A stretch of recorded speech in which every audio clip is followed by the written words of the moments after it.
आप ये क्या कर रहे हैं? इसने उसे दूर जाने की कोशिश की, लेकिन इसकी पकड़ इतनी मजबूत थी कि वो आज़ाद ना हो पाई। अब इसके होंठ चेहरे से होते हुए इसकी गर्दन को छू रहे थे। बेला की सिसकियां इसके काम में खलल पैदा कर रही थीं, जो वो बर्दाश्त नहीं कर सकता था। लिहाजा इसने अपने ताई उतारी और उसके मन्ना के पास करके इसका मन्ना बंद दिया। अब इसके दोनों हाथ खां के वजनी हाथ में थे। देखो, मैंने तुम्हें कहा था ना कि मेरे काम में कोई टांग उड़ाए मुझे पसंद नहीं, लेकिन तुम्हारी समझ में बात कहाँ आती है। लेकिन तुम फिक्र मत करो, मैं हूं न समझाने के लिए। यह कहते ही वो दोबारा इसकी गर्दन पर झुक गया और उस दुश्मन ने जातिल को अपनी पूरी कुव्वत से बैठ किया। वैसे तो वो अपनी दुनिया में हर काम को फिरती से करने वाला इंसान माना जाता था, लेकिन इन कामों में शान का एक अलग ही रूप देखने को मिलता था। मुझे मेरी बेटी पर फख्र है। अगर वो तुम दूसरों के खिलाफ खड़ी है तो मैं उसका साथ दूंगा। कहते ही शहाब साहब ने ठंडे पन का गुलास अपने अंदर इंडेला, क्योंकि इन्हें सामने वाले इंसान की ताकत का अंदाजा था। शहाब मियाँ, यह लो टशु, इतना पसीना क्यों आ रहा है? वैसे आपकी परी नजर नहीं आई? मुझे कहाँ है? वो खबरदार बेटियां सिर्फ अपने बाप के लिए ही पुरियां होती हैं। जमशेद, तुम जैसे कमीनों से तो उन्हें बचा के ही रखना चाहिए। गलत, सिरगलत शहाब साहब। बेटियां अपने बाप के लिए नहीं बल्कि सगे बाप के लिए परियां होती हैं। खान, तुम्हें पता है, इस रात को तो ऐसा लगा जैसे आसमान में कुछ हो रही हूँ। खां, जो अपने बाबा के कहने पर इसके साइमन बना रहा था, इसकी सुरीली आवाज से लुत्फानंदोज भी हो रहा था। लेकिन वो लड़की उसको अपनी तरफ मुतवज्जा करना चाहती थी। लेकिन किसने किसने खां के हाथ से पेंसिल झपटी और अपने सीने के दरमियान मैं डाल दिए। तो तब ही मिलेगी जब तुम यहाँ पर किसी दोगे।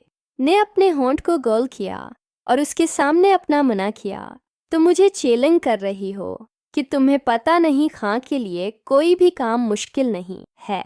ये कहते ही उसने एक पेज उसके होंठों के पास किया, जिससे इसे लगा कि वह कबीर का होंठ है, और अगले लम्हे वो पेंसिल बाहर निकाल ली। यही तो कबीर का अंदाज था, कभी बगैर कुछ कहे उसे आसमान पर पहुंचा देता और कभी ऐसा मदहोश करता कि इसकी चाल समझ न पाती। आहिस्ता आहिस्ता उसने कमरे का दरवाजा खोला तो देखा कि कमरा तरीह में डूबा हुआ था।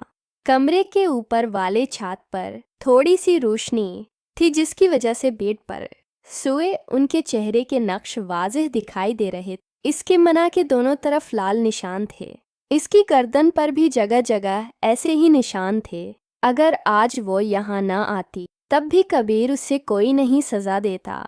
यही सोचते हुए उसने कमरे की तरफ रुजुआ किया, लेकिन फिर न जाने किस ख्याल के तहत वापस मड़ी। ना ही मैं उसके साथ तो बिल्कुल भी नहीं रह सकती। बैरला कुमे दूं, अगर उसने तुम्हें कुछ कहा तो कल आगे से मुकाबला करना, लेकिन इसके हुक्म की तामील तो बिल्कुल भी नहीं। जैसे ही उसने पीछे मुड़कर देखा तो हैरत का झटका लगाओ। गार्ड यहाँ ये कैसे मौजूद है?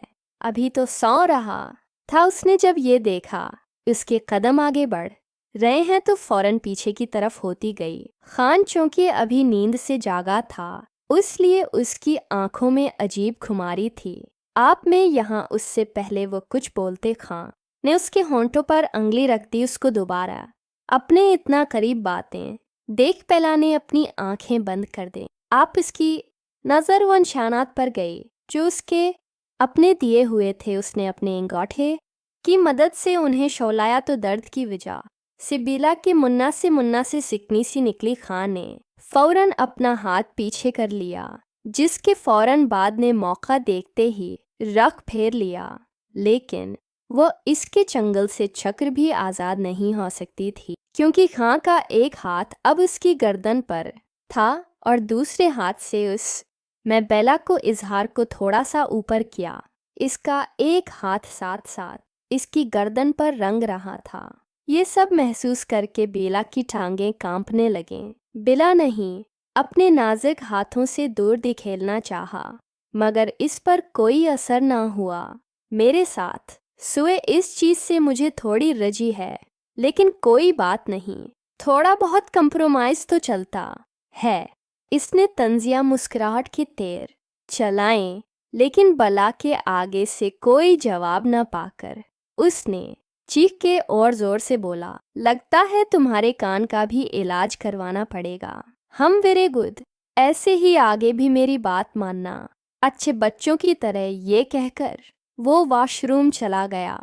अब फौरन ही पुरी के रूम में आए तो वहाँ दूध नहीं थी। वो देखने में आम सी लड़की थी, लेकिन जो चीज उसे प्रकाश बनाती थी वो उसके चेहरे की मौसूमियत थी। शायद वो कुछ देर पहले नहा के निकली थी, इसलिए गीले बाल कमर से भी नीचे जा रहे थे। बाबा, आप यहाँ, कोई ज़रूरी बात है क्या? हाँ बैठा, मैंने फैसला कर लिया है। बेला बैठ के दूसरी तरफ आई और फौरन सोने का इरादा किया। जब वो गहरी नींद मैं उतर गई तो अचानक से खां का पला से कंबल दौड़त छाला, जिससे वो खुद में छिपाकर सो रही थी। बेला भी नींद से बेदार हो गई। मैं तुम्हें बिल्कुल भी नहीं सोने दूंगा।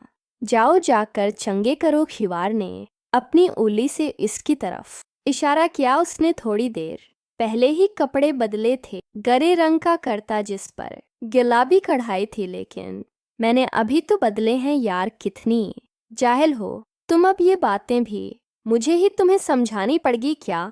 खान का दिल कर रहा था कि इस लड़की का सिर फाड़ दे, लेकिन फिर अपनी आंखें बंद करके खुद को रियलाइज किया। सिलेक्ट की बारीक सी नगद थी और उसका साथ पर भी था।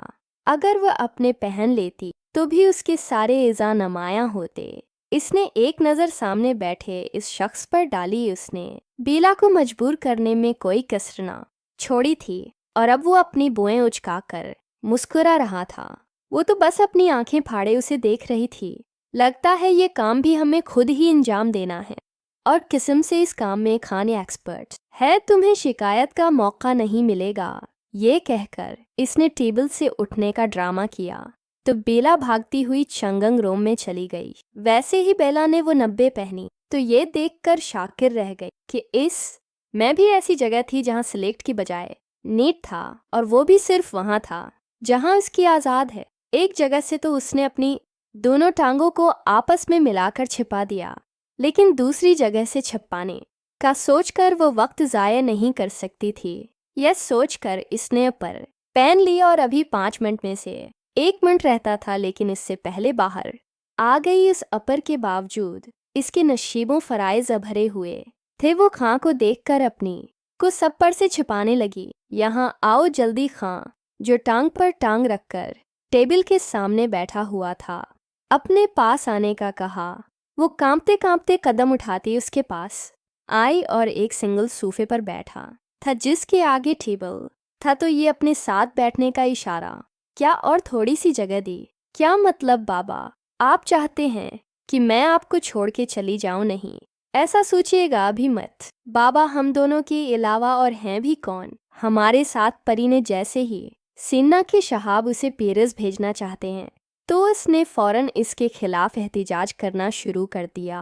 लेकिन बैठा वहाँ तुम्हारे चाचू तुम्हारा पूरा ध्यान रखेंगे, और मैंने तुम्हारे चाचू और फारान को बता दिया है तुम्हारे आने का। रात बार परी 80 किशमक्श मैं थी कि आखिर उसके बाबा ने इतना बड़ा फैसला क्यों लिया, और यूं भी अचानक, जबकि शहाब साहब ने जमशीद की बढ़ती हुई साजिश को रोकने के लिए और अपनी बेटी को इससे दौर करने के लिए दिल पर पत्थर लाकर यह कुर्बानी देने का फैसला किया था। इस सूफे में वो दोनों बहुत मुश्किल से पूरे आए हुए थे, और तरतीब कुछ ऐसी थी कि बेला आली खां के ऊपर आ रही थी। खान की एक टैंग बेला की दोनों टांगों के दरमियान थी। खान का एक हाथ बेला के पैर पर था। वो तो पर कुछ लगाने में मसरूफ था।